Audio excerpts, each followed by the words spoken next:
Monday, September 1st. This is episode 108 of NooBTooB, weekly independent podcast where we accept your call-ins. Yes, we're doing a call-in show because I am currently probably on vacation around now. You lazy bastard. You know, I'm just sitting on a beach. Right now, I'm working. Why are you working? I'm working so hard, and you're off being lazy. You're not working. You're playing fucking, like, all these games that we're going to be talking about. That's what you're doing. You're like, I'm sick. Yeah. Oh, I'm sick blowing things up as a mercenary. Oh, I'm sick crashing castles. Yes, castle crashers. So what we decided was that since you're going to be gone for a week, we would go ahead and record another episode that's just call-ins. Absolutely. We had just recorded episode 107. 107, yeah. So we're a little bit, tired, but we'll bring it for you guys. Woo! So Pimp Cups in full effect. That's right. Bringing the sexy back. Box wine, also in full effect. That's right. But we do want to at least, touch on some of the new releases that will be coming out this week. I'm sorry, did you say bringing sexy back? Yeah, I know, I did. I should have. It took you a while, though. It did. It, finally triggered my brain, click? Oh. Where was that from? Oh, it's so wrong. So, I guess maybe before we do the voicemails, we can talk a little bit about new releases that are coming up the week of this episode. That's what I'm thinking. We have a few. Actually, it's a good week for me. We do feel a little guilty. About what? About it being one particular console heavy. Yeah, but if you look, it's not our fault. No, it's not our fault. We looked through every fucking game that's coming out, and I shit you not, the only console this week is 360. Pretty much. Oh, there's some other stuff on other consoles, but you really don't want us to talk about it for the most part. So we're not picking this console. We're not being favorites. We literally look through the list of every game coming out. Yes. This week, it's just all 360. Yes, shit. and then the first game that we're going to be talking about is multi-platform. So shut up. Yes, but it's multi-platform. But the release the console's coming out on is later. So that's a fair thing. So anyhow, the first one is Mercenaries 2: World in Flames. Yeah. I saw it at Comic-Con. Oh, I wasn't actually. You saw live gameplay. I saw people playing, and the guy, I was waiting behind him for a good 10 minutes. He would not get off. He was bogarting the entire game. time. And I went and played a bunch of other games. I came back, he was still there half an hour later. Don't they have attendants that are hey, douchebag? Well, I was there was an attendant next by. I'm like, dude. Yeah. He was I bet you it was some friend or something. Last time we played games at PAX, they would actually have little 5-second nuggets, 5-minute nuggets where you'd play and you get to an end. Because when I first played Ratchet, they had this level, and then you go and you get you fall and levels over, and it's all right, thanks for playing. You're done. You're done. So they kind of need to do that for.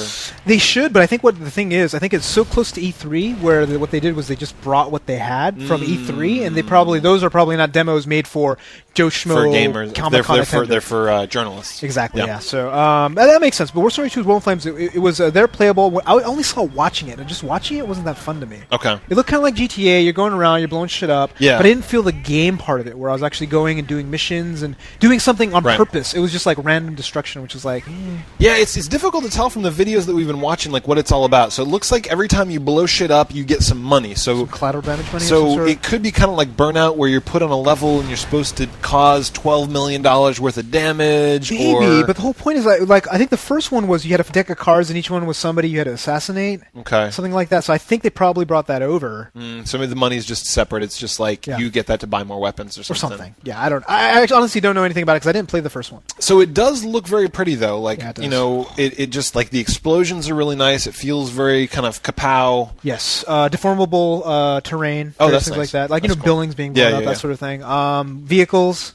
Yeah. I'm excited. I'm going to try it out, but I don't know if I'll buy it. This looks like a rental. This looks like a rental. I think. Yeah. But it definitely looks interesting. Yeah. So we'll definitely when we get a full when we get a full demo, we'll totally talk about it. Yeah, it'll probably be a week after this episode. We'll probably definitely play it. So, but the next one, I am so excited about. It's Yuzo my Crack. God, it is so amazing. So what's that? Viva Pinata, Trouble in Paradise. Ah. Now you guys may think you're okay, this is all about pinatas and fucking candy. No. And it is. No. Yeah.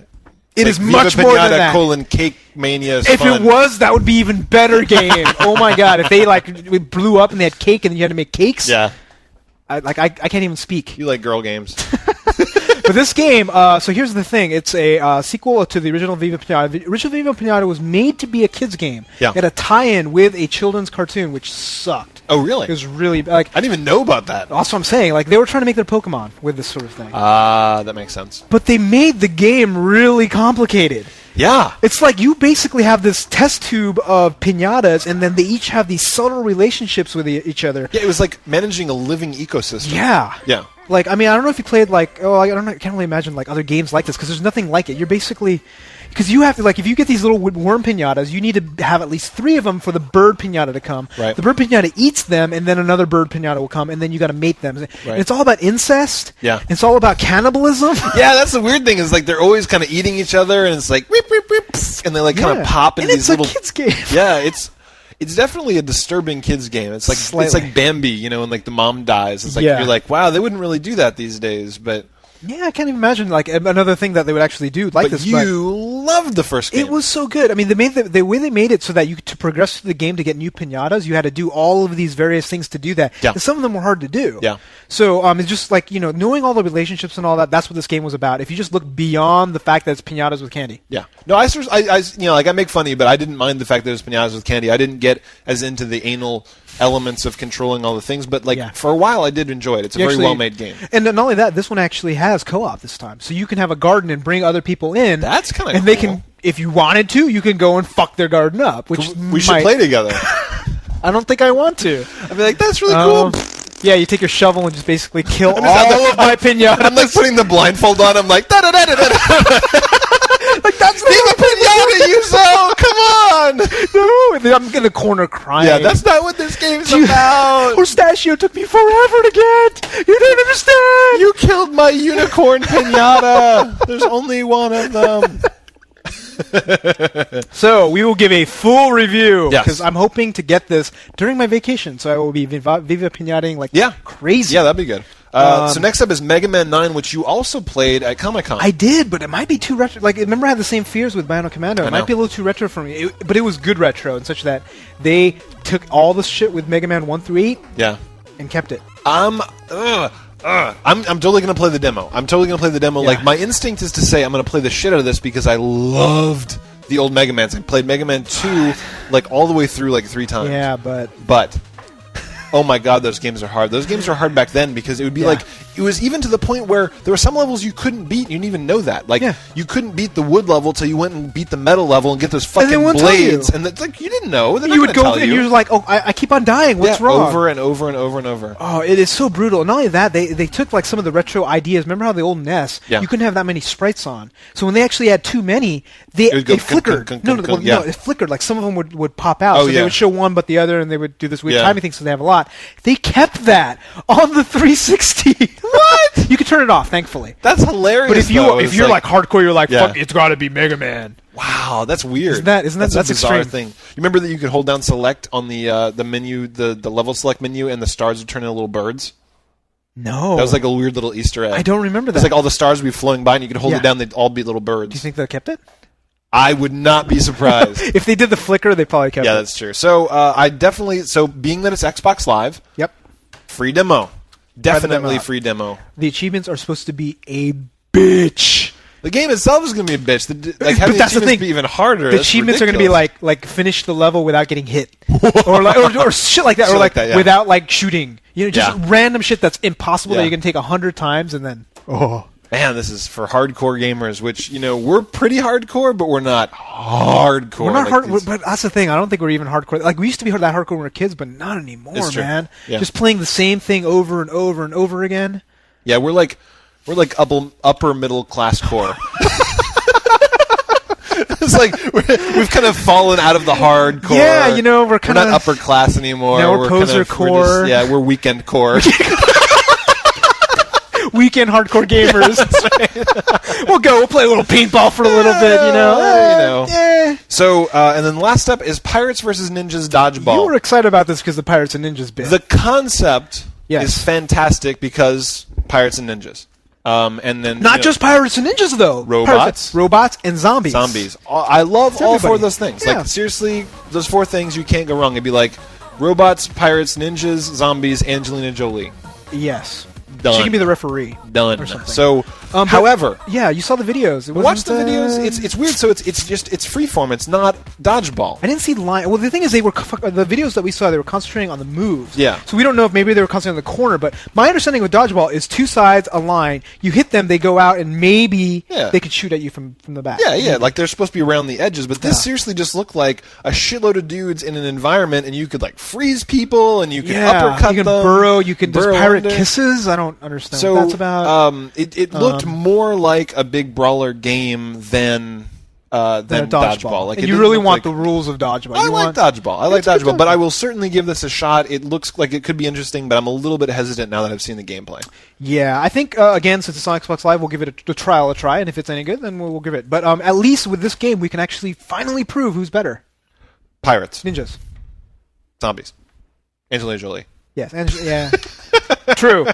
Okay, we do have very little site news, but we did want to touch upon the Bioshock completion challenge. So this is going to go on, man. It's going to go on because you guys are heroes and you keep sending in shit. So if you haven't sent your shit in, do so. However, we have 2 heroes for the week. Yes. First up is Joseph25, I think. I can't quite hear your name very well, but I think it's Joseph25, and he did a very innovative smashing of his PSP. Yeah, very innovative.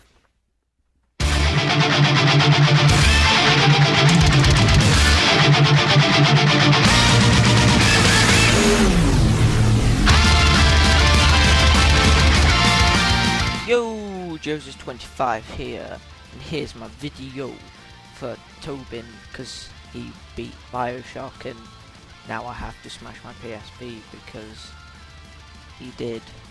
Alright, anyway, so I'm smashing my PSP in super quick time. Smash, smash, smash, smash, smash, smash. And at the end, for some reason, it sticks, so don't worry about that. You can see it's destroyed. Yep, there we go, stick. Well, that's me out. Yow.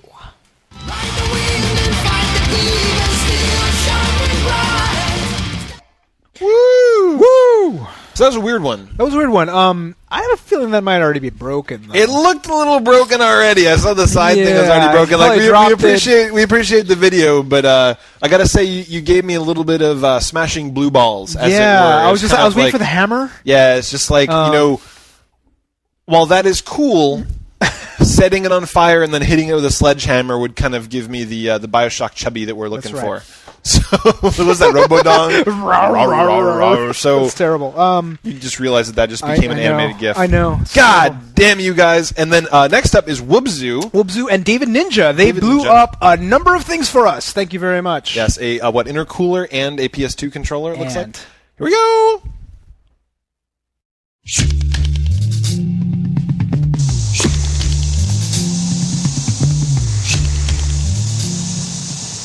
Let's do this. You feeling lucky? I don't know, you seen my pants? Oh, I guess so. Well, let's do this.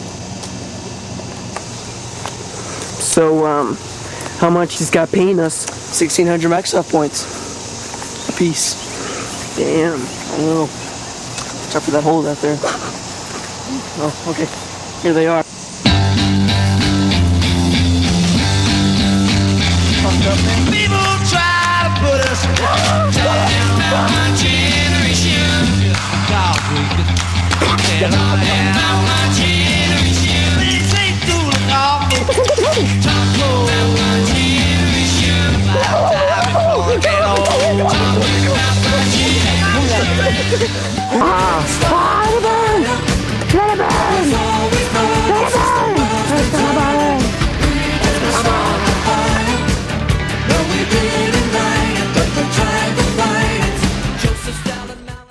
Yeah.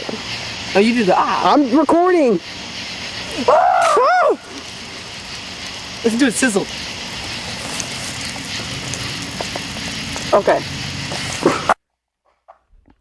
Wow. Wow. I'm glad you had that extra water nearby for safety precautions. Yeah. I wish you didn't have it and everything burned ground. So Causes massive damage and property. I know. So we talk about we're like, man, I wish people would smash stuff. I wish people would burn stuff. What'd they do? They did it. Smashed it and then burned it. Yes. Thank you very much, Wubzu and David Ninja. That is exactly what I wanted when I beat Bioshock.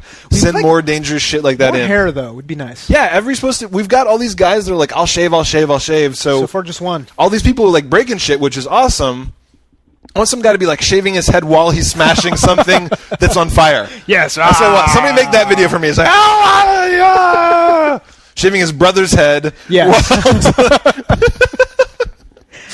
While beating Bioshock. Why not? Take it all together. Yes. Okay, that's it. So that's our site news. Yes. Each week we feature audio and video voicemails. This is a call-in show. So this is going to be the main one. If you have a burning question, request a funny story, please give us a ring. You can contact us toll-free at 888-233-8480 or send your audio or video files to feedback@NooBTooB.com. Also send us video responses on YouTube. Yes, video questions are preferred, but please keep them under 60 seconds to be featured on the show. And don't forget the yow. So here's our pile of awesome voicemails. We have a lot. We asked you guys, we're like, hey, send in voicemails. We got a call-in show. You went on the forums and asked people to send shit in. A bunch of people did. Big pile. So who's first? Cow Launcher. He has some questions about cost. Yes. Hey NooBTooB, Cow Launcher here. I got the official Xbox magazine today, the latest issue, and I read something I found interesting. Let me quote this. Regarding the review of Castle Crashers, they gave it an 8.5, but it says Microsoft hadn't finalized the game's price at press time, but if they charge more than $15, we'll lower our score to an 8.0. And I thought that was kind of interesting. My question for you this week would be, have you guys ever given a thumbs down to a game because you thought it might have been too expensive? Or what do you think of the whole lowering a game's review score because of the price? And that's my question. So, yow! Wow, nice. It's funny. That's a really good question. It's a very good question because cost plays so much into what we think about games. Into our reviews. I mean, what's funny was I was playing with some YouTubers last night, and they were like, Yuzo, you used to be like so bitchy about $5 games, and then like now $10 games are okay, and like you just said $15 is fine. It's just like your number keeps changing. I'm like, well, yeah, that's true. But games keep changing. It's just like. Braid is worth $15 to me. Yeah. Geometry Wars 2 is worth $10, where 1 was worth $5. Yeah. So like.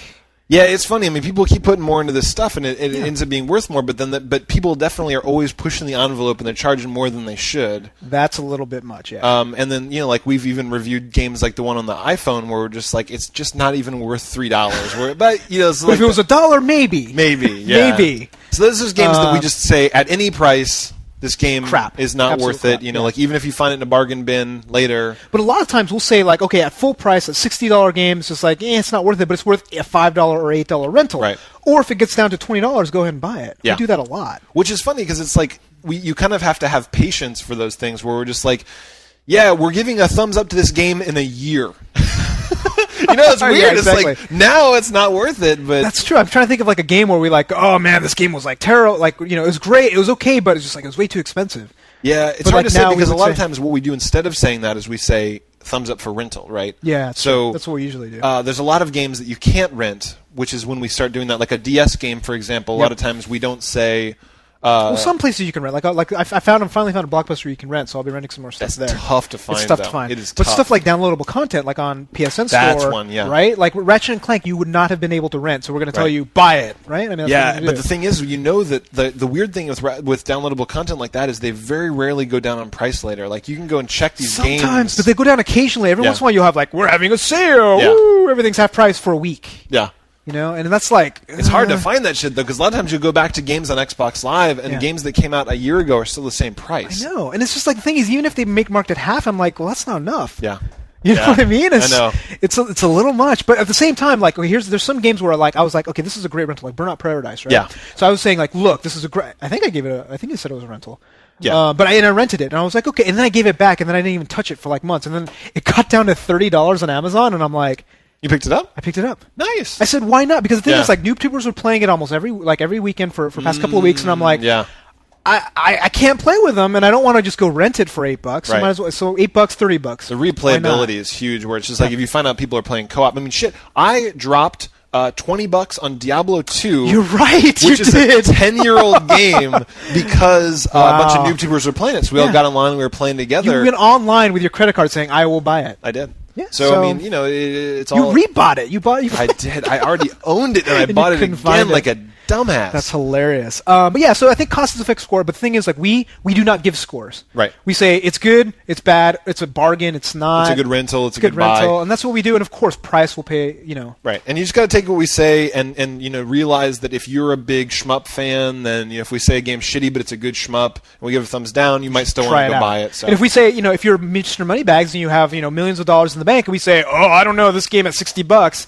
but at 30 it's fine, buy it anyway. Yeah, exactly. Right? And also, if you're Mr. Moneybags, you should be donating to NooBTooB because we could use that money. We could. More than you. Absolutely. We're very needy. So, next up is Joser25. Josers25. Josers. Hey guys, it's Josers25 from the forums. It's not too long till the public release of PlayStation Home, and I've noticed you've not talked about it a lot.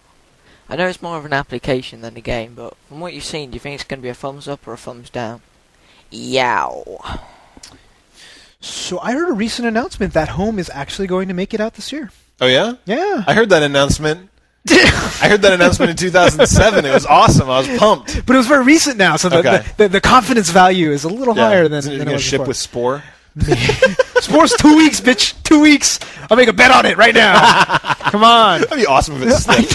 That'd be fucking hilarious. So what do you think about Home? So I don't know. I mean, I've been seeing a lot of the videos and all that. I think it looks really good. Yeah. I think, you know, they're doing a good job with doing the themes and all that, but I'm a little worried about the functionality. I feel it's going to be a little too Second Life-ish. I know. And the thing is when they started making this 3 years ago, Second Life was the shiznit, right? Yeah, that was the future of everything. But if it was Second Life with good graphics, you'd actually be interested. Remember, I would. You didn't like Second Life because it looked like all ass. the graphics that ruin it for me. Yeah, because you can actually make shit, though. That's the thing, is Second Life is programmable.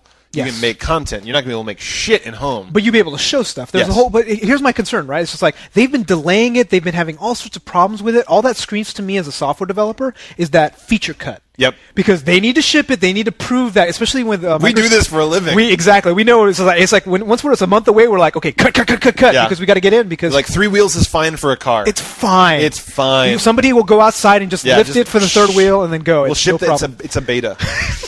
Shh. But no, I'm serious, right? It's just like, remember all the promises. You're going to be out of YouTube videos. Yes. In your theme, you're going to have your trophy cases. Yes. You're going to be like going to see a pool table and just play a real game of pool. Not only that, you're supposed to be able to show video clips that you've captured of your good gaming moments. Yes. Which, seriously, if they put that kind of shit in, that's very cool. You like I'd be like, hey, Yuzo, come over and check out my house. You walk into my house, there's my trophies. Yeah. There's a video of me, like, you know, playing. Yeah. Remember that time I fucking teabagged you? And it's just in a window. It's just repeating. like, just like over and over. It's like Yuzo comes around a corner and it's like a sniper shot, and I'm like dinkity doink, doinkity doink. And you're like, It's like, that sucks. But that's the promise. Yeah. The promise is having all of that stuff, and the way I see it right and now. Lounges. Lounges, like a NooBTooB lounge where we could all have our shit on the walls, hang out, people could chat. And not only that, like go right there and just like, let's all go play Little Big Planet. And if you just from home, it goes to Little Big Planet. So to answer your question, the promises of Home we find awesome. And if they deliver that this year, thumbs up. Yes. My worry and knowing how software works, they're basically going to do the Warhammer thing, right? And say like, by the way, we had 18 classes, we have 4. Yeah. You know? It's all coming. It's all coming. It's going to be coming, we promise. It's like, just like PS3 is going to have a bunch of exclusive games. We promise. It'll come. So we are not confident. No. But next year, this time, Home will probably be better. Yeah. It'll be so awesome. I'm sure that they will just keep releasing updates and it'll get better. We're not going to judge it until we see it. Yes. But the promise is good. Promise is good. Promise is good. Home should be awesome if they do it right. Oh, man. It's going to be hard to do that shit I'm right. worried. I have little faith in Sony doing software. And didn't we hear something about them having separate worlds? Like, that was the weird thing where... they were... Did they abandon that? So they were... That was horseshit. I know. Little Big Planet, apparently all of the shareable content was going to be region locked. Yes. Which everybody screamed, and I'm like, oh, God, that sucks. But apparently one of the producers fucked up, and they said, no, it's not going to happen. But there was also some weird thing where, like, you couldn't go into chat rooms with your friends. They were putting people into rooms of max size, like 100. Like, every world would be these little, like, kind of microcosms, and you couldn't pick. But that's not that bad. I mean, like, how many times are you going to have, like, 500 people, right? I mean, well, I'm just saying, like, if you can't pick who you're with and it's just dropping rooms, but if you got to be able to meet. Yeah, Otherwise, that'd be crazy, right? Like, you couldn't have You have to be able to do a thing where you start up an instance and you invite a bunch of YouTubers. It's like, here's home. You only get 99 random people. Yeah. It's like, that doesn't sound fun. That's stupid. That wouldn't happen. I don't think so. I hope.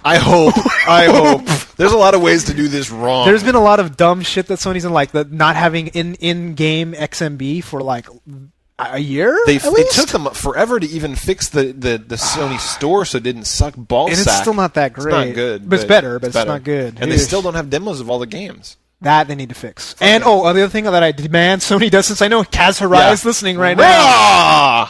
Trophies for every game. Yeah, what the hell? Mandatory. Yeah. It's going to happen. They said they're going to optional bullshit. Mandate it.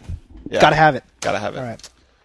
So angry right now. I know. Oh my god! Have some booze. And I love Sony. I know. It's like we love Sony so much. I love the PS2. It's just like it gave me so much joy. I know, they're like a neglectful husband. You're like, please pay attention. You're like, shut the fuck up, bitch. No, it's more like it's basically just hitting us. I know. I still love him. I must have done something to deserve this. I walked into a door. It's terrible. Well, Sony got home from work, and I didn't have a warm dinner on the table. No home for you! Please, region locking! I still love you! It's like, they gave you gave me here's Final Ratchet. Fantasy. It's just like, I'm sorry, Toby, yeah, here's Ratchet. Like, okay. Whack! No! So hilarious. I promise Uncharted 2 someday. Okay. Okay, I'll stay. All right. I can't stay mad at you, Sony. Okay. So, the Bug-a-Bug has a voicemail question for us. Hello, NooBTooB. This is the BGBB, better known as the Bug-a-Bug.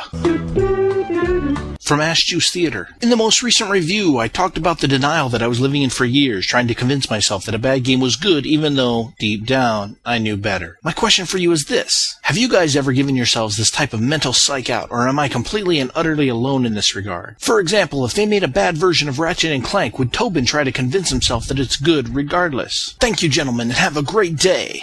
Yow! Wow, that's a really good question. It is a really good question. And we actually touched on this a little. Well, that's not a fair example. Yeah. Because I was going to say there's some games that we give more credit than we should because of nostalgia. I know, but it's more of like what you have to talk about a game where it's like you're neglecting absolute flaws because of like some sort of like desire to love them. I don't know if we do that because I'm thinking about it. Right? I'm trying to think of a counterexample where we actually do, or an example if we do that. But all I can think of is counterexamples. I can see you playing Secret Agent Clank or Ratchet & Clank Size Matters, and you're saying, yeah, it's Ratchet, but it's a crap game. Don't buy it. That's true. And like for me, I'm always about like, okay, I loved X Games prequel, yeah, and I play the next one, but once I start playing it, I was like, everything else is like gone. It's basically like, what have you done for me lately, Viva Pinata? It's true. We're very unforgiving. Yeah. Like we're not so nostalgic about these games where we're just kind of like, this is the best franchise in the world, and they release one that's mediocre. We're like fuck you. This game. Like if Fable 2 sucks, we'll be like, fuck Peter Molyneux. I know. Peter Molyneux's an idiot. Burn him to the ground. And that's what we do. And I don't know if that's good or bad. Yeah, I don't know either. We definitely don't. We don't have this loyalty to brand that a lot of other people have. Like you see these fans on YouTube that'll come on and they'll like. Seriously, we get these comments on YouTube where we'll be like, "This game is repetitive and shitty." Assassin's Creed, where we're just like, and seriously, we'll have these comments where people are like, "Yeah, I know it's really repetitive and crappy, but I just love it." Yeah. I just love to play it. I just, I'm just like, there's nothing good about it, and I can't stop playing it. And like, you might wonder, like, why do they do that? Is it because of their loyalties to something else? Is it their nostalgia for something else? Is it that they only had money for one game that month? I mean, seriously, you kind of do these things where you talk yourself into shit. But did you ever do that, like, when you were a kid? Because when you were a kid and you had no money, and you spent money on fucking Kid Icarus, did you, like, force yourself to love that game? Because I didn't. No, but I did force myself to play it. That's true. So there's a difference, though. I would just be like, God damn it. I was like, I did that with fucking Nintendo Golf. Oh, yeah. The original NES. I'd be playing and I'm like, I fucking hate this game. And I played for like 8 hours. And I'm like, hole in one, yes. But I had another game to play. Yeah. I did that, and like there would be kind of games like wasn't there Ninja Turtles on NES? Yeah, there was a few actually, really bad ones. I think. Yes, so really I like that was one of those things where Rusty and I, my brother and I, saved up money and we bought it, and we just kept playing, kept dying. Where it's like, but I gotta play it because otherwise I'm gonna have to read a book. Or go outside. I know. Damn it! I don't want to do homework. I got to play a game. But when you were doing all of that stuff, you weren't trying to convince yourself it's a good game. I never did. I was like, this sucks, but I'm gonna play. This sucks, I'm gonna play. Yeah. I don't understand the mentality of all these other people who are just they can talk themselves into loving something that's shit. So I guess no. I guess the answer to your question is we don't really do that. Yeah, and I think it takes a certain type of person, and I'm not really sure what's in that person that makes them do that. Is it a loyalty thing? Is it a... We're the exact opposite. We're the bastards that, like, literally, you could give us $100 yesterday, and today we're like, you can give us shit. Like, where's the other $100? Yeah, I spent that $100. You gotta earn it! Every day. Yeah, every day. Every new game. It's gotta be good. So... Sin has sent us an infomercial. Oh, that's right. About what? It's a product. It's a product that many people at PAX should probably own. I think so. Maybe we'll bring it to PAX. Yeah. So without further ado. Hey, Tobin and Yuzo, this is Sin from the forums. I wanted to bring to light a very serious problem that's sweeping humanity worldwide. Just as a glimpse to what's happening, here's an awareness video that I found on the internet to educate the masses about this growing pandemic. Every day, millions of happy people are suddenly struck by a growing pandemic. You yourself could be affected by this and may not even know it. The Shave a Gun Foundation, formed in the 1860s, has been the leading combatant of RGHG, rapid gun hair growth. Using the latest technology in gun hair removal, we found that there is only one known cure for Tobin's desire to beat Bioshock. These tests aren't 100% confirmed, but when Tobin was completing Bioshock, there was a gratuitous decrease in gun hair growth. We believe if Tobin can beat Bioshock, it will put an end to this gun hair pandemic that is sweeping our world's population into a hairy demise. This commercial is brought to you in part by Chainsaw on a Fucking Stick, and also, wine bukkake. If it isn't salty, then it isn't bukkake.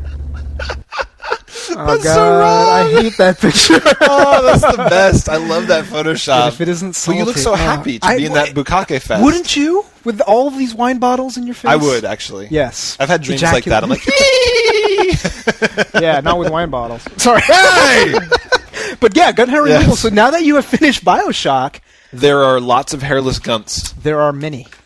I would just prefer that the guns didn't exist, honestly. Just get rid of the guts. Or the... Yes. Just free yourself of gunt. Yeah. But I'm glad that this foundation has been out there for years, really trying to clean the world up and shave the guns. That's right. Beat Bioshock. It's like save the whales, shave the guns. And next up's Killer 15 with some news. Oh yeah, I'm excited about this one. Hey guys, this is Killer 15 from the forums with some big news. Ninja Breadman 2 is coming. It said in the article, since Ninja Breadman 1 was such a great game, we owed it to all of our fans to make another one. What the fuck? No one liked that game. That game was a fucking piece of shit. Oh my god. Anyways, yo. Wait, that was not a... Yo! Whoa. That's a yow. I cannot believe... I can. I know exactly who's buying it. Who? Parents that want to punish their children. That's true. That is we have talked about this in the past. We have. Ninja Breadman is the perfect punishment. Maybe the kids that have been punished have beaten it.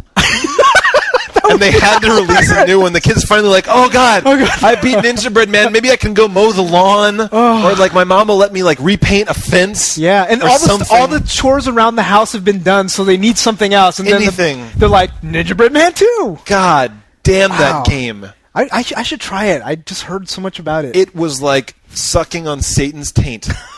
The whole idea of jumping with like this over and over again on a platform with bad camera. You do know though what it has such a legacy on this show. You've got to play it. No, you have to. Come on, it's in your contract right here. Oh, you're right. Yeah, Tobin must play Ninja. I'm never letting you drop another contract again. I keep signing these things without reading them. I'm just saying. Well, after you're drunk, I never learned how to read. Yeah, I'm not signing anything drunk anymore. Okay. You keep talking me into it. So Ninja Breadman 2 on NooBTooB, episode 109. Probably. Yeah. God damn it. So Ali SR has a question about Nippon. Hey, Yuzo, Tobin. This is Ollie _SR from the forums. My question to you is, We always think that Japanese games or Japanese-developed games are horrible, usually. So what do you think Japan thinks of U.S. and European-developed games? I could actually imagine them saying, like, Halo 3 is a horrible game because the cutscenes are too short. I didn't get anything out of it. So it gets a 4.5. Sorry. So what do you think? See you. Yow. We never said Japanese games suck. I don't that know. That is a little bit like we might say that bad JRPGs are bad. That's you know, like much it, yeah. You know, but it's not, there's a lot of good games that come out of Japan. And not only that, like even Western style games. Like Capcom's been doing Dead Rising, Lost Planet. They've been doing like Western style, and they've been pretty good actually. Yeah. But the second half of the question is very interesting, which is you got to wonder what Japanese people, because it's like we just love the shit out of Japanese stuff, but it seems like going the other way. Well, I mean, right, because like how many of our games have scantily clad schoolgirls? How many have upskirt or mechanics? Right, very few. Dating sims. We don't do dating sims. We don't do. They don't seem to play any of. They don't sell Madden in Japan very much. They do. I've seen it. It's for sale. There's like one or two being sold, and it's like a bunch of white dudes that live in Japan. Like, I miss the U.S. Yeah, basically right around U.S. Navy bases. Yeah, exactly. But no, it's just like they you know, the thing is, like, we make a lot of shooters. Yeah. Right. Europeans and they do not like shooters. Yeah, they just don't. They don't love it. They don't. They really do. They go for the dating sims. Story-based RPGs. Story-based RPGs. Things with lots and lots and lots of nonsensical cutscenes. Yeah, I wonder if they like Ratchet over there. I would imagine they do. Yeah. Have you ever seen the cover of Ratchet in Japan? No. The eyes look really weird. They look weird. Ratchet looks bizarre. Yeah, I think you showed this to me once because he looked kind of mean and mad. Yeah, like he looked more lifelike, like not cute, which is weird. Like he's about to go fuck up a Gundam. He's like, what? Wow. It's like, why did they decide this furry creature, which, you know, like Japan's a land of cute or kawaii, but like, what? Why did they decide to make him all mean looking? I know. So I was gonna say I don't know if Japan likes platformers, but Mario. Yeah, they definitely like. They like Mario, but is that an exception, or do they really like platformers? Because I mean, we know they like fighting games and they like these other things, but I mean, what?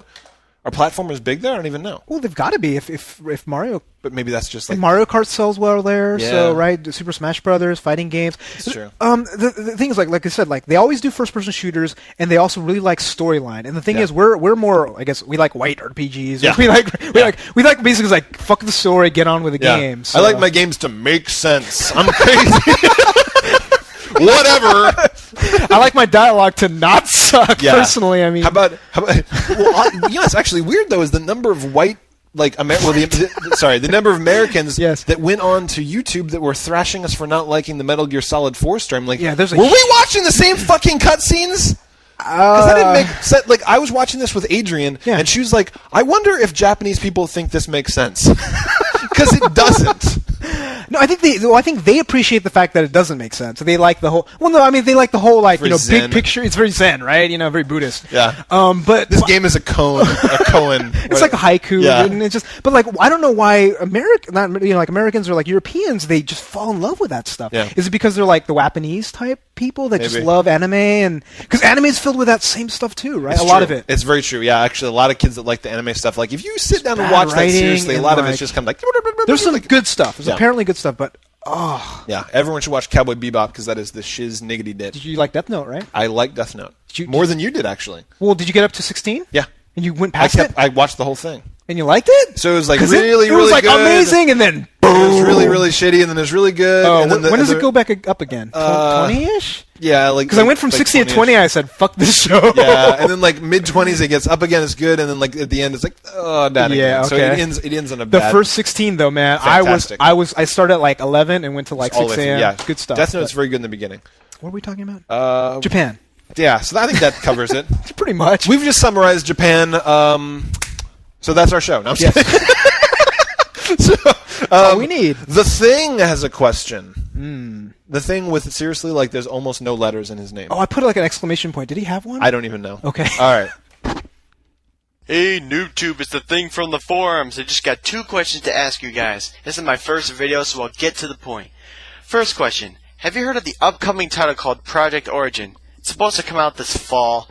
I've already seen the trailer before, like 5 times. It looks like they're taking some of the game elements from the previous games and they're putting it together, but, they're balancing it out. The suspense and the combat. There's also an 18-minute gameplay video of the actual game, but I have not seen all of it, and I don't want to. So, what are your opinions on this game so far, and what are your reactions to it? Second question, if either of you have played any games in the series, and I'm pretty sure you have, what are some flaws that you have encountered throughout the game? Like, which things didn't you like about it? The first time I played it, I couldn't sleep because it was so scary. I had nightmares. I was 15 at the time. Later, after I conquered my fear of the game, I had lots of fun. So if you have any flaws you want to point out, please do so.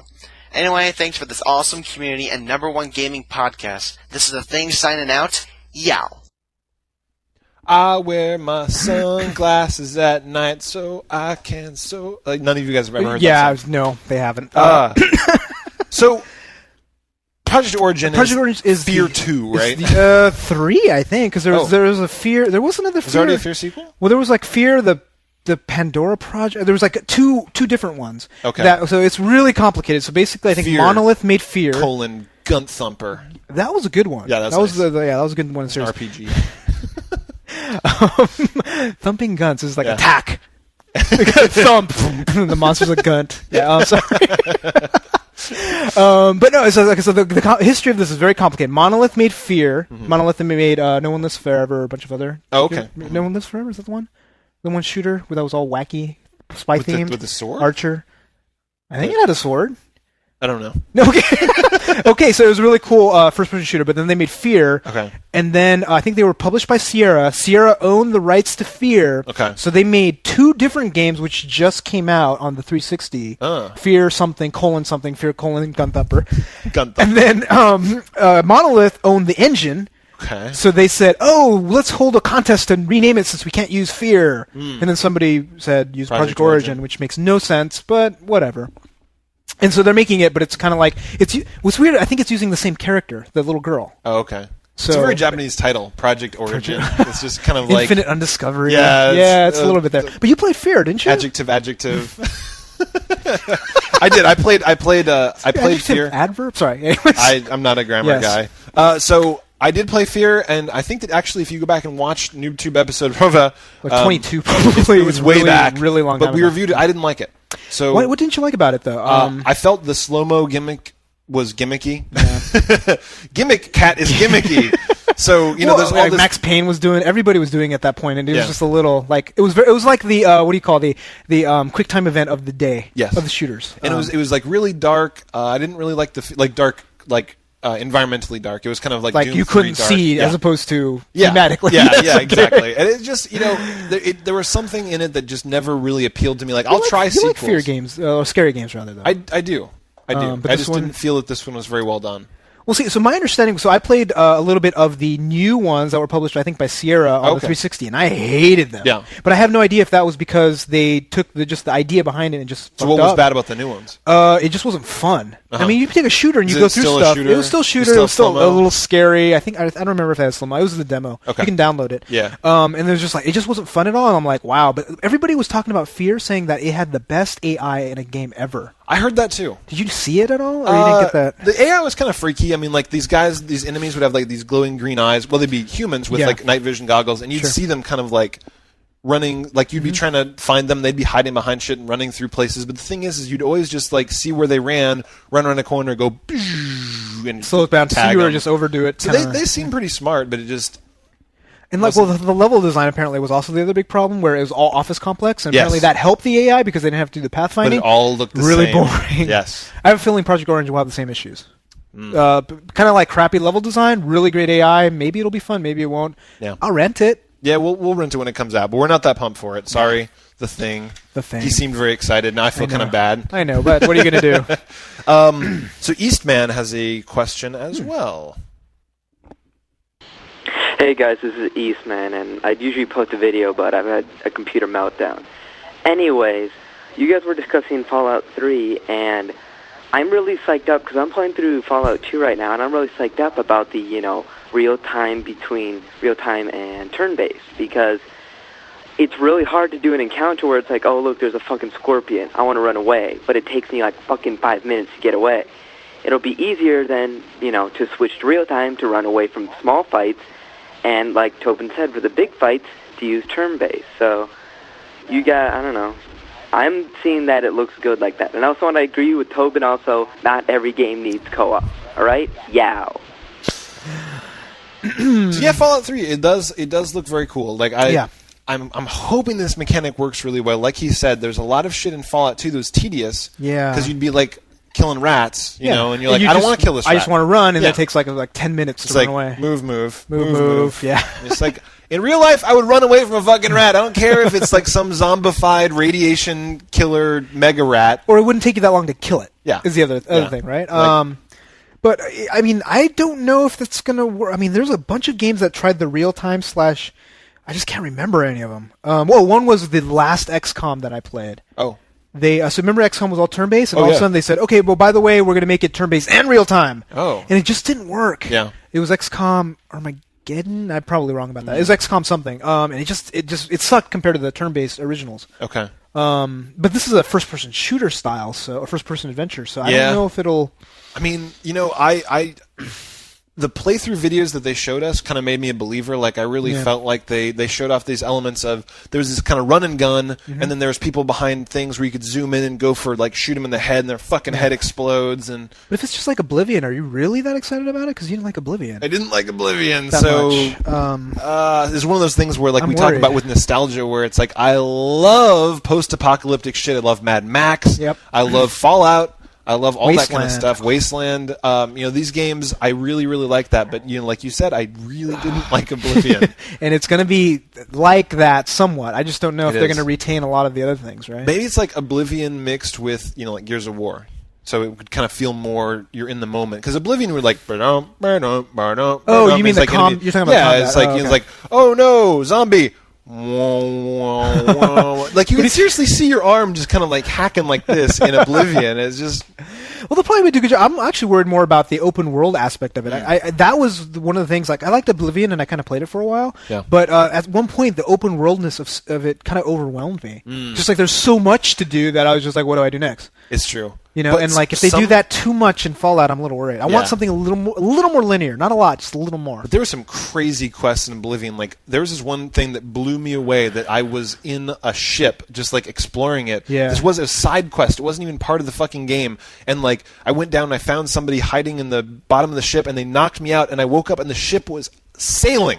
The ship had left the dock, and I'm like, I'm not even in the world anymore. I'm like, God, this game is big. Yeah. Like that is cool that this game is that big. But that didn't. It was the combat and all the other stuff that kind of. Yeah. So, the size of the world actually didn't bother me that much. I kind of like the idea of a world where I can wander forever. Really? Because I did that too. Because then I'd be wandering and I'd be fighting monsters, but like I wouldn't know. Like I could go somewhere and I see a cave, and like that cave's not on my map as something interesting, but maybe I'll go check it out. I go into the game, I get my ass kicked, and I'm like, I like to be a completist. I like to say like, okay, this is the place I'm supposed to go for at this particular level, like at an MMO or something. Conquer it and then go to the next one. Interesting. But the way that they do their whole level-based scale, it's weird, right? Yeah. It's just like it doesn't fit with my gameplay style. It really fits with mine. Like I definitely would kind of disagree with that. Like Really? I love the idea of just this massive world to explore. So what was it with Oblivion then? Oh, it was literally like Gotcha. seriously, the combat just killed everything for me. Wow. Just that, and just the point of view felt weird. I felt like I was in a box. Like it was just kind of like I couldn't see. I don't know if they know how to do first-person shooters that well. Hopefully they've learned a few things. I hope they've learned a lot. So next up is Numa 1987, sounding a little pumped. Yeah. A little excited. A little too pumped, perhaps. Yeah, I think yeah. Guys, guess what? It's Numa 1987, and I have a wonderful fact for you today. On the new Blu-ray disc that's coming out, or is already out, I don't know, of Advent Children, Final Fantasy VII the movie, they're going to have a 2-hour-long plus demo of Final Fantasy XIII PS3 only version. Yay! Get excited. Yow! Bye. Dig your enthusiasm. I gotta say that. You gonna pop his bubble? Don't pop his bubble. I gotta do it. Oh, come on, man. He seems so excited. I know he seems very excited. There's a couple bubbles to pop there. All right, here we go. Bubbles. So, game's gonna be in Japanese. Number 1. Pop. Game is gonna be region locked. Double pop. Pop.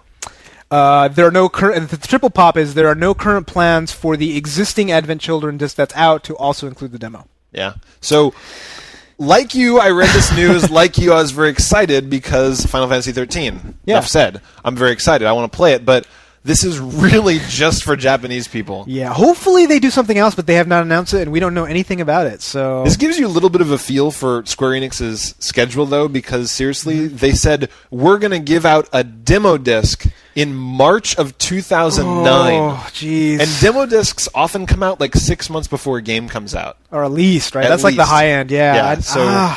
Man, are they on a long time schedule. And they have to localize it. And they were saying that localizing it and porting it to the 360 so that they can launch them both at the same time on the PS3 is going to be a pain in the ass. So I'm guessing, I'm going to call it now. I'm going to say Christmas season 2009. I don't know if it'll come out earlier. Not if it's March. If it's March, it's going to be 6 months after that. All right. Are you willing to bet on whether it's going to be 2009 at all? Wouldn't that be fucked up? Oh, so you're saying if it I'm gets... saying, what if it's 2010 before that game I comes want to out? take that bet! Oh! How about somebody in the audience? What? Like perhaps some of the YouTubers saying, like, they'll take your bet and then... All right.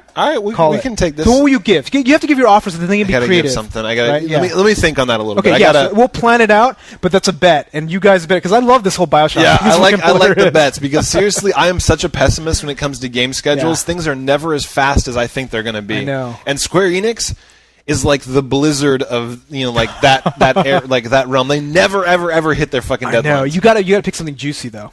It's got to be juicy for you to do. I'll shave Adrian's head. That's a bet. Okay. So we'll think of something. But that will be awesome. Yeah, but seriously. Sorry, Numa. Yeah, but maybe Numa lives in Japan and is fluent in Japanese. He's maybe. Seemed very excited. Very. And actually, March 2009, you've got plenty of time to start learning hiragana and katakana. Start learning Japanese. And go buy a Japanese PlayStation. Wow, actually, you're right. You could probably learn enough Japanese by that point. Yeah, that's 7 months, man. You could totally learn. If you move there, Japanese. especially, you would totally learn enough to. So get cracking.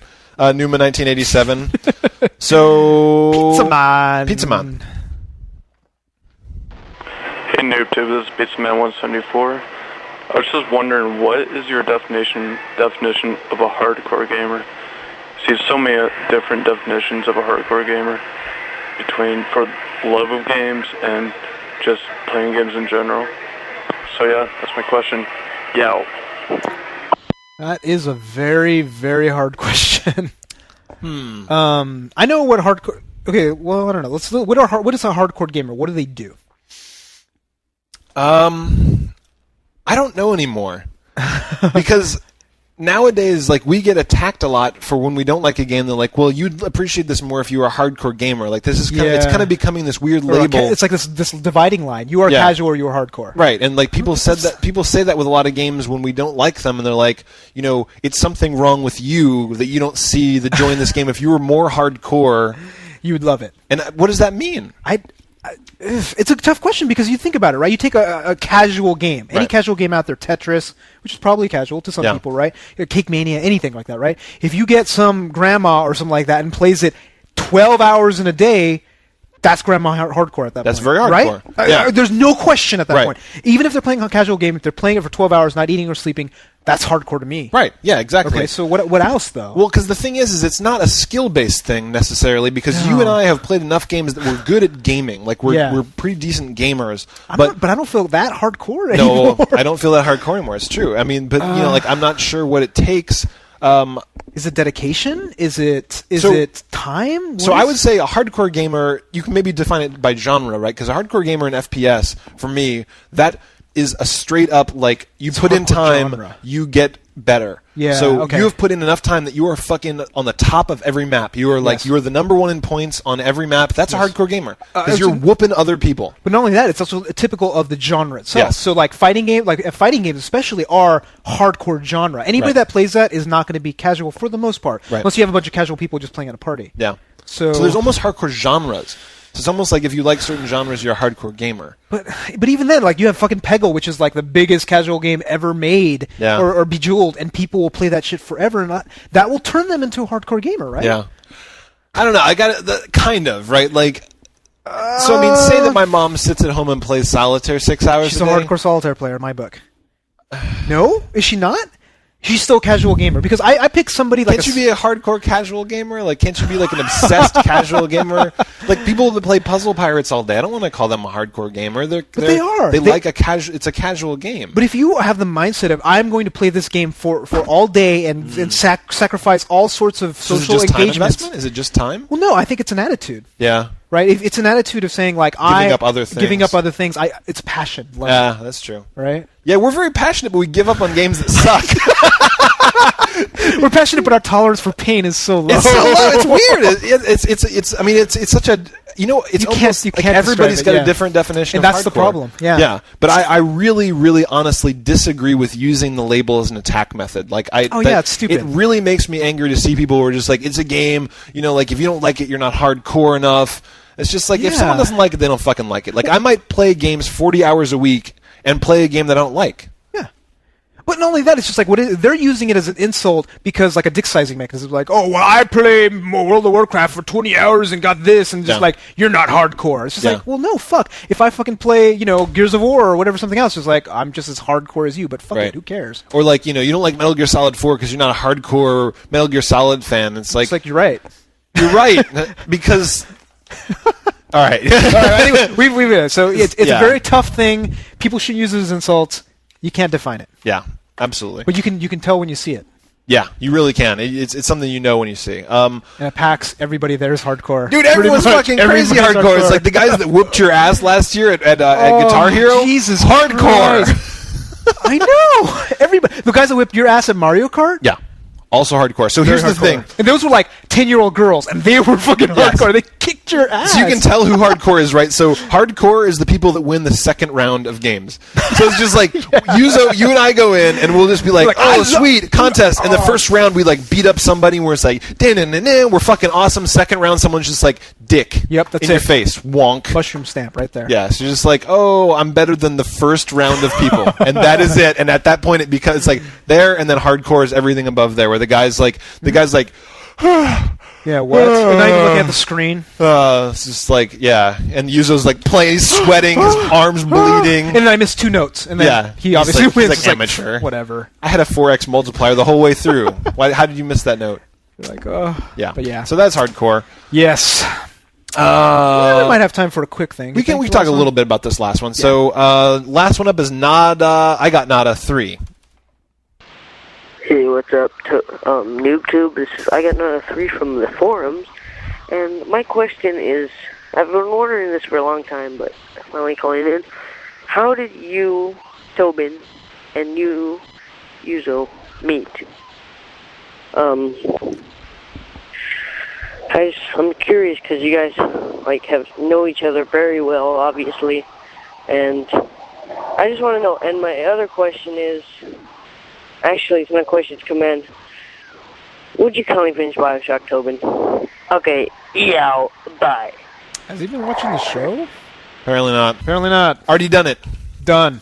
So we met. So what's funny was we both went to the same university, right? Yeah, we both went to college together. We have 2 years overlap. So 2 years older than him. So we actually saw each other, right? Like we definitely. I know, but we definitely saw each other. If I would have seen you, I would have known. The thing is, like you hung out at Haven, which was the goth house, and I knew 5 or 6 people in Haven. I knew Mikey and you, like all those people. Yeah. But I didn't know you. Yeah.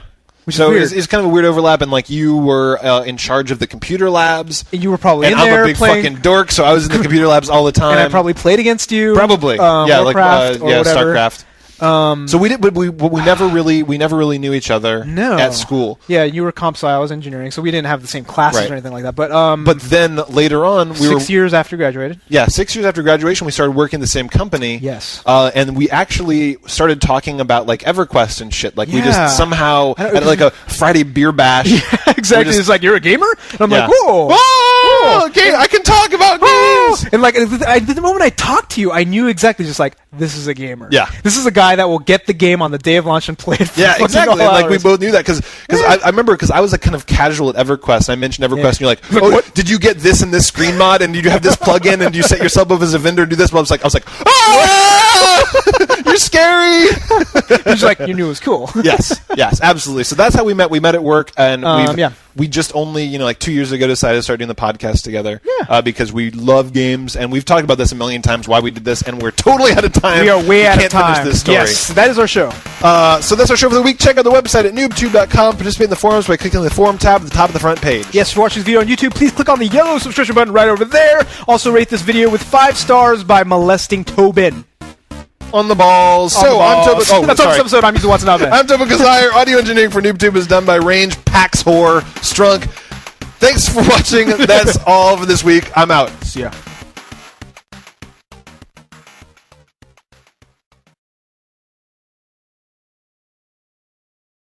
Just a quickie little intro. Hey, it is Monday, September 1st. Welcome to episode 108 of NooBTooB. Fuck you. Callins show, bitches.